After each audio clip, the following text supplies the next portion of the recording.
Allez, salut tout le monde, on se retrouve aujourd'hui pour un tout nouveau tutoriel sur Docker. Donc Docker, qu'est-ce que c'est? C'est un projet open source qui permet de créer facilement des environnements de développement ou de production facilement transportables et exploitables. Docker est d'origine française, mais ça a été déporté aux États-Unis à cause du manque de subventions. Les Français sont assez frileux. Docker fonctionne sous Linux, il fonctionne aussi sous Windows. Alors, on va faire une petite présentation. Docker, c'est un système de packaging qui permet de prendre n'importe quel code source ou n'importe quelle application et de l'envelopper avec toutes ses dépendances dans un objet unique qu'on peut déplacer sur n'importe quel serveur. Chose importante, il n'est pas possible à ce jour de créer des containers applicatifs Windows. Ça devrait venir, mais ça n'a pas encore été développé. Windows est trop compliqué. Docker se base sur LXC, le Linux Container. C'est pour ça que ça ne fonctionne pas sous Windows. Ça fonctionne par contre sous BSD et sur Mac. C'est un système de virtualisation, donc LXC, qui permet de faire fonctionner des environnements Linux isolés les uns par rapport aux autres, mais partageant le même noyau, le même kernel. Les containers apportent la virtualisation de l'environnement, processeur, mémoire, réseau, etc., mais pas de la machine. C'est pour ça que ce n'est pas la même chose que la virtualisation. Donc la virtualisation, donc Docker, ce n'est pas une machine virtuelle. Vous ne pourrez pas avoir de bureau avec Docker. Il n'est pas non plus un remplaçant de Chef, Puppet ou Ansible, qui, pour ceux qui ne le connaissent pas, sont des gestionnaires de configuration de machines.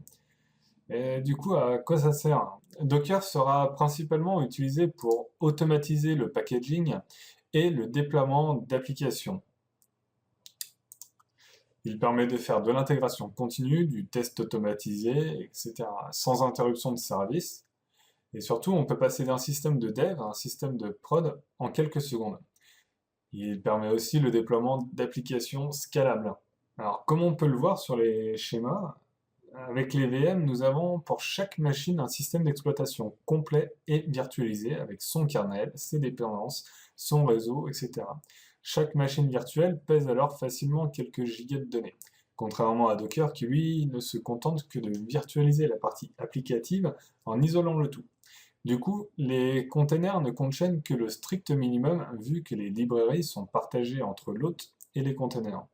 Et par conséquent, le poids s'en retrouve super réduit. Il est donc facile de partager un container sur la toile, comme avec GitHub, c'est sur docker.io. De plus, de par son système d'image, il n'y a pas de duplication de données. Donc les images et les containers. Basiquement, une image contient tout ce que Docker a besoin pour faire fonctionner les containers, alors que le conteneur est la version exécutée d'une image Docker. Pas très clair. Alors, la force de Docker réside dans le fait que l'on n'utilise pas seulement une image pour créer un conteneur, mais que c'est l'empilement de plusieurs de celles-ci qui permettent de constituer une cible. Alors, en reprenant le schéma de Docker.io, on retrouve le bootfs, géré par le kernel. Donc, c'est Docker en lui-même, c'est LXC, ce que je disais plus tôt. Au-dessus, nous avons une image de base. Ici, il s'agit de la base d'environnement désirée, Debian, ou ça pourrait être Red Hat, Fedora ou CentOS. Il y a plusieurs images de base qui existent et qui sont sur les dépôts de Docker. Encore au-dessus, on ajoute des images. Une pour Nginx, une pour Apache, ou une pour MySQL, une pour PHP FPM, etc., etc. On a plusieurs images pour chaque application. Et en rassemblant toutes ces images, et en les exécutant, nous créons un conteneur dédié à l'application souhaitée. C'est-à-dire que si on a besoin de Nginx sur plusieurs containers, on ne va pas avoir 50 fois la même image téléchargée ou 50 fois la même image dupliquée sur notre machine. On va l'avoir une fois, Et après, ça sera quand on va exécuter le container qu'il va y avoir des modifications qui seront faites.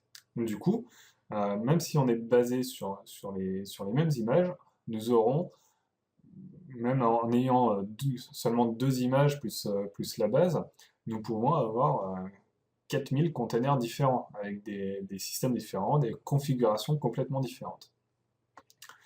Donc pour conclure, grossièrement, Docker, ça permet de rendre portables vos applications développées dans n'importe quel langage sans se soucier des diverses dépendances dont a besoin votre programme pour tourner. Un autre point important, il permet de faire facilement de la gestion de projet, de switcher de l'un à l'autre sans problème, passer d'un container à un autre, d'une configuration à un autre. Vous n'avez pas besoin d'attendre 5 minutes que votre machine virtuelle se lance ou que ce soit le lancement, c'est comme si vous exécutiez un programme. Donc le lancement d'un container ne prend que quelques secondes. Une fois que le container a été configuré pour la première fois, que les images ont été téléchargées. Bien entendu, la toute première fois, quand vous faites la configuration, le déploiement d'un container peut prendre jusqu'à une demi-heure.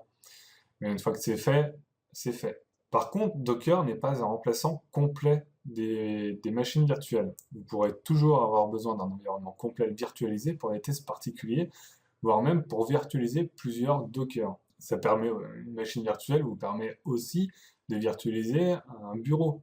Si vous avez besoin de machines virtuelles avec des bureaux pour des applications bureau, Docker ne vous servira à rien.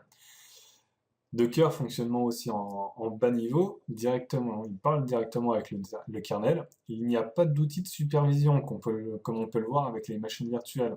Alors, je pense notamment à des outils comme Proxmox, Archipel, Overt ou Vagrant. Toutes ces choses-là n'existent pas sous Docker.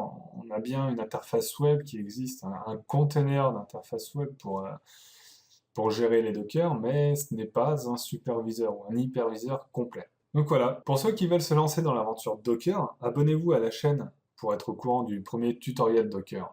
Merci de m'avoir suivi et à bientôt.